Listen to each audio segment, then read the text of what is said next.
I read somewhere that it takes twice as long as you've performed a habit to get rid of it, so I will let you do the math. It's gonna be a long time. Hello, beautiful people, and welcome back to my channel. I am back with another cup of tea and more comments on race relations. What else did you expect? Before we get into the video, if you want, you can follow me on social media. This is my Instagram. This is my Twitter. Cool. Okay, so today's topic is white allyship. White saviors, stand up in the back. I'm just kidding. Okay, so I thought I would kick this video off with a comment I got yesterday on my last video, which is called The Dangers of White Silence. You should check it out if you haven't checked it out yet. I got a lot of comments, and this one I didn't mind. It says, I enjoyed watching your video. Can you talk a little more about exactly what it is you feel white people should be doing and how often they should be doing it? At what point have they met the benchmark on participation? Is this a one-time event, or should white people be periodically contributing in some way? What's the best way to handle situations where you feel like white people are not doing enough? So to answer question one, what do I expect white people to be doing and how often should they be doing it? I expect them to be doing everything they can, always. This is not a one-time thing. Always. Everything they can being donating, if you can. Protesting if you are able to and feel safe too. But the biggest thing is talking. Talking about race with your white friends and unpacking the microaggressions that have been hidden forever and that you've allowed to happen in conversations your entire life. You need to unpack those with your friends so that you guys stop doing it, so that you stop perpetuating negative stereotypes about black people so they stop getting killed. That would be nice. And it'd be nice if you could do that all the time. Specifically to right now, white people, I don't want to see your selfies. I don't want to see pictures of you at the beach. I don't want to see you riding a bicycle. I don't want to see you having a picnic or at a pool.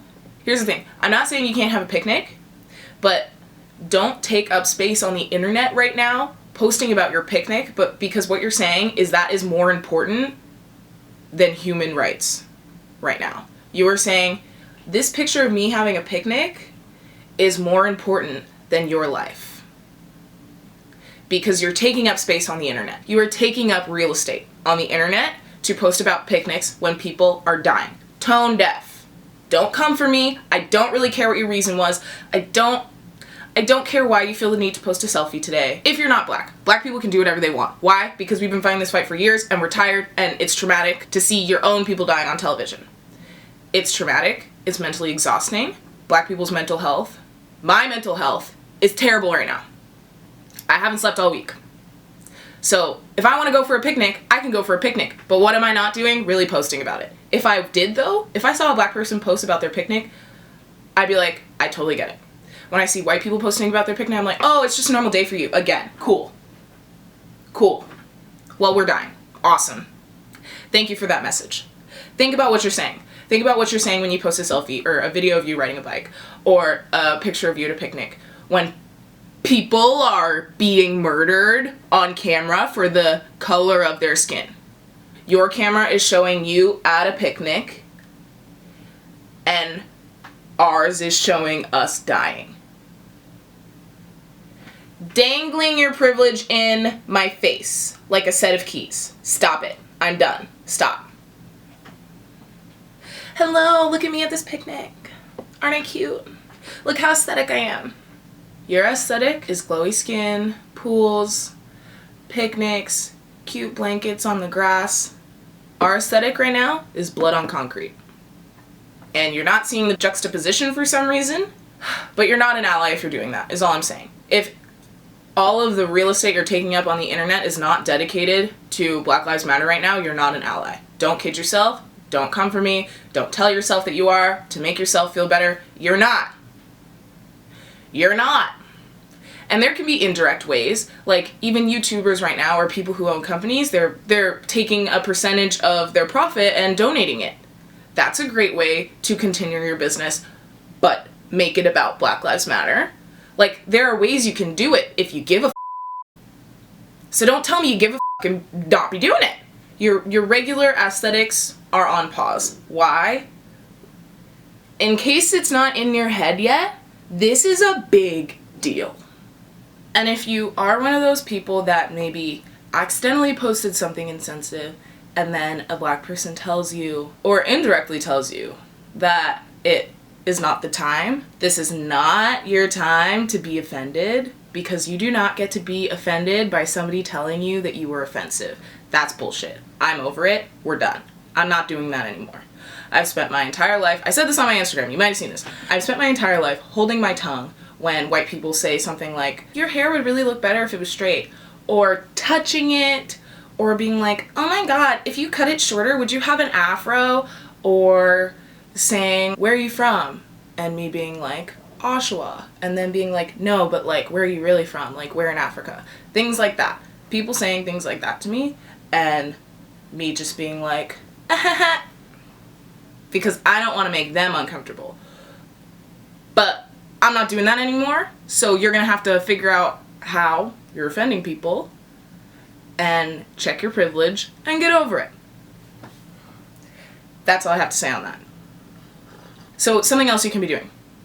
Buying from Black businesses. I think one thing that isn't, it's not the worst, but it's not great, is a lot of white people kind of jump on bandwagons because they don't really fully understand why they're doing something. An example is the Black Lives Matter chain or the Black Square.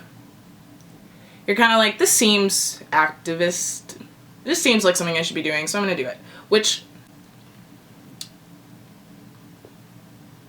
But sometimes you just don't know why you're doing it.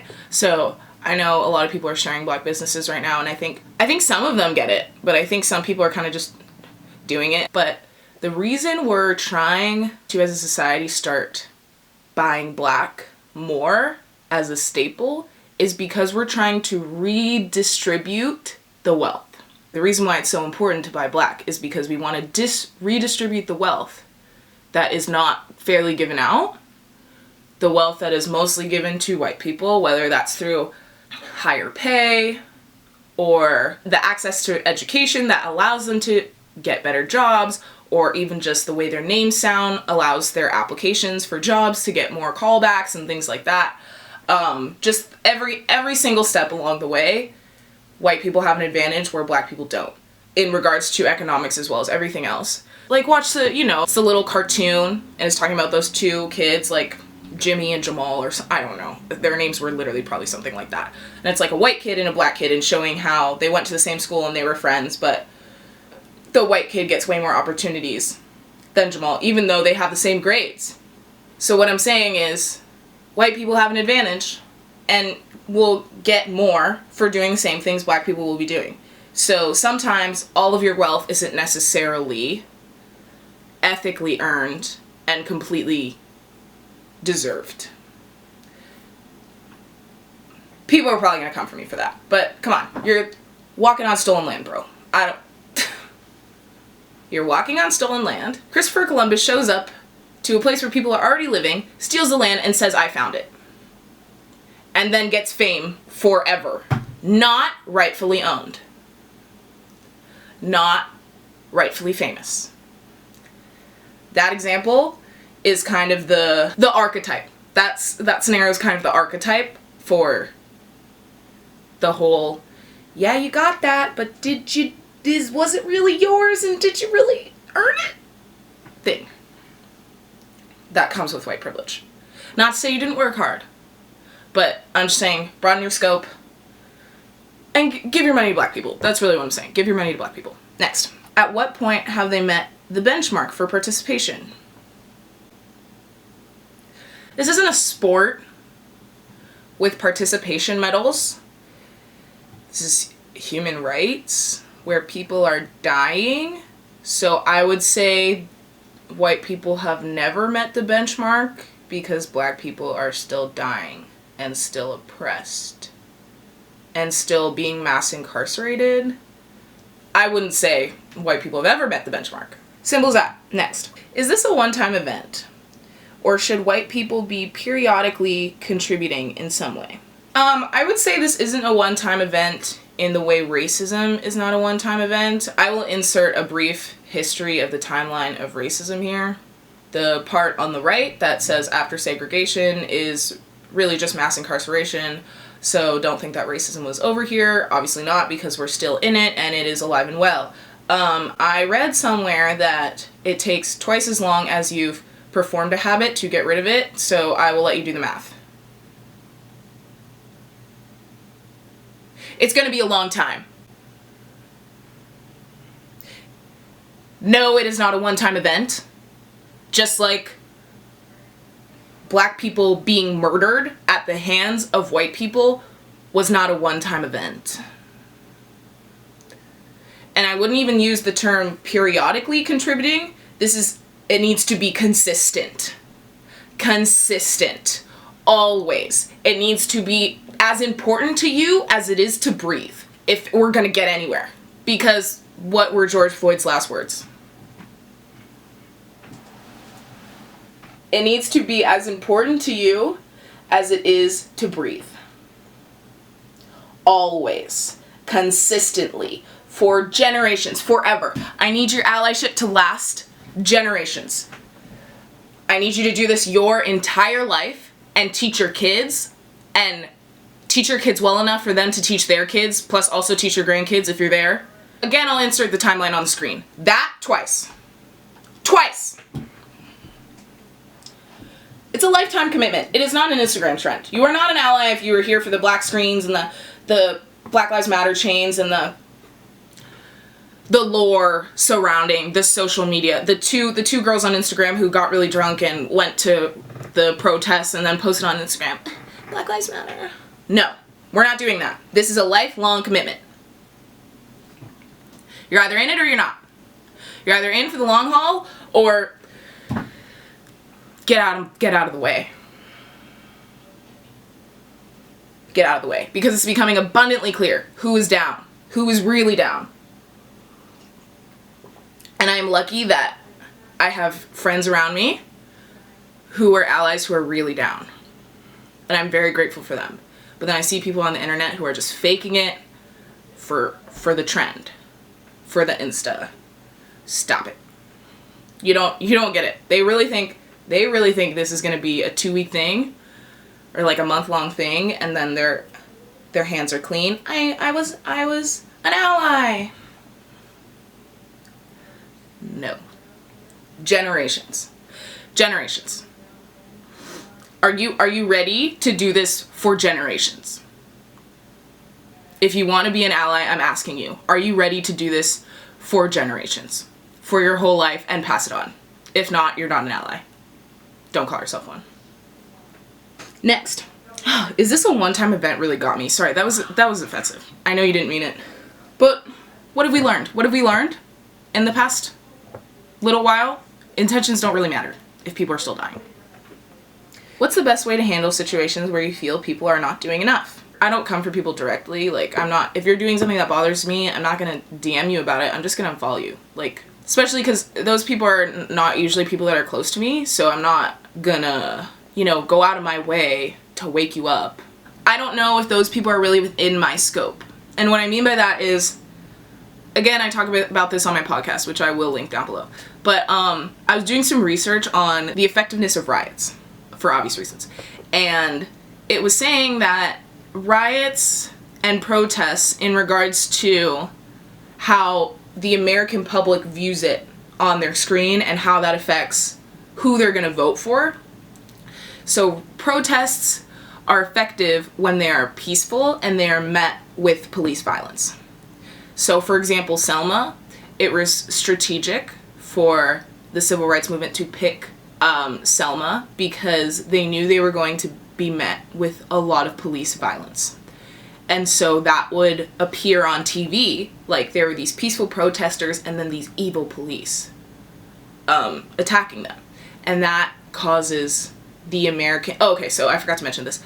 The swing of politics is all to do with these people in the middle. The white complicits. Like, the people who are white and indifferent about really which way things go. They don't have a strong opinion this way or this way. They're kind of just in the middle, and they're going to vote depending on what they see at that time and they feel makes sense. So the swing of politics is all to do with these people in the middle. So these people in the middle are very affected by what they're seeing on television and the media.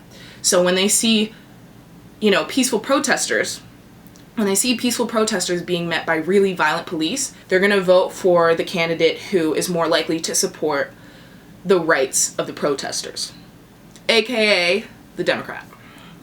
But if they are seeing riots that they believe are started by the protesters, which is why this whole thing is really messed up, because the protests are peaceful until the police show up, or there's undercover cops going and making the riots way worse, or going and starting the riots. And there's, white people who are just going there because they're bored and then breaking shit. If that's what you think being an ally is, literally stay home. I would so much rather you stay home than go and make things worse for black people. Because you break things, and then who do you think is going to take the blame, and who do you think is going to be blamed for it? Black people. Who do you think they're going to call thugs? Black people. If you're going to go and break stuff, get your energy out somewhere else, not on a human rights movement. Anyways, this is why the news is so dangerous, because they're not showing all that's really happening. So it starts to get muddy. And when people are sitting at home, and this is like, more so adults, because we have social media. But when they're sitting at home and they're seeing these protests become violent and become riots, they don't really know that the police are the ones escalating that, or that there's police going undercover to escalate those situations, or that there's white people escalating those situations for no reason. They just think it's the black thugs. And so those people are more likely to vote for Trump again. It's just really unfortunate, but true. But the point is, the people in the middle are the people I'm concerned with. I'm not concerned with the people who are far right, who are like, I'm racist. I don't think I'm really going to change them, especially me. I think white people can get to those people. I think white allies can get to those people and have conversations with them that could change their minds. They're just so beyond my scope. Like, they're not listening to me. You know what I mean? That's part of your job as a white ally, is to talk to the people that I can't get to, that would never listen to me, right? That you might be close to. They may be your uncle or your grandma, whatever. But I am more concerned with the people in the middle whose mind I can actually change. You know what I'm saying? Those are the swing people. And I think what we're seeing that is really interesting is, I think a lot of young white people are mad in a way I've never seen before. A lot of young white people care about something in a way I have never seen before. Not in my lifetime. And I know that a lot of these people tend to not vote. And maybe I'm naive in thinking this, but I really think it's possible that they may be angry enough, or at least bothered enough to bother themselves to vote. So that is the hope and the dream. But in regards to just one more time addressing the people who are taking up space on the internet to post about things other than Black Lives Matter, what have we seen in the past few days? We've seen the Derek, whatever, evil guys charges got raised to second degree. Why did that happen? Because of the protests. We saw the other 3 murderers get charged, even if it's just aiding and abetting. Why did that happen? Because of us, because of the protests. These things are working, and it's every individual's responsibility right now to be a part of the cause with everything they do, everything they post. So if you think you can just keep business as usual, keep posting your regular Instagram quality content, you are really taking away space from this movement, because it's really actually doing things. That's the thing, because I think people do this because they think it's oh, well, what is protesting really going to do? What is posting about Black Lives Matter really going to do? This is the world I'm living in. I'm going to keep living in it. what we're doing is actually working. So for you to actively be denying that, you're racist. You're not an ally. You may not be intentionally racist, but at this point, if you're ignorant, I'm calling you racist. Because there's so much information out there at this point from your white friends. Your white friends are telling you how to be a better white person, and you're ignoring it. At that point, the ignorance becomes more than a lack of doing something, and it becomes more than a default. You're actively ignoring at that point. Racism. Call it what it is. Say it with your chest. So yeah, I think that's it for today's video. Thank you guys so much for watching. Don't forget to like and subscribe. Why am I doing this? And click the link on my podcast in the bio, because I talk about fun stuff like this, but for longer and more in depth. Yeah, but thank you so much, and I'll see you soon. Bye.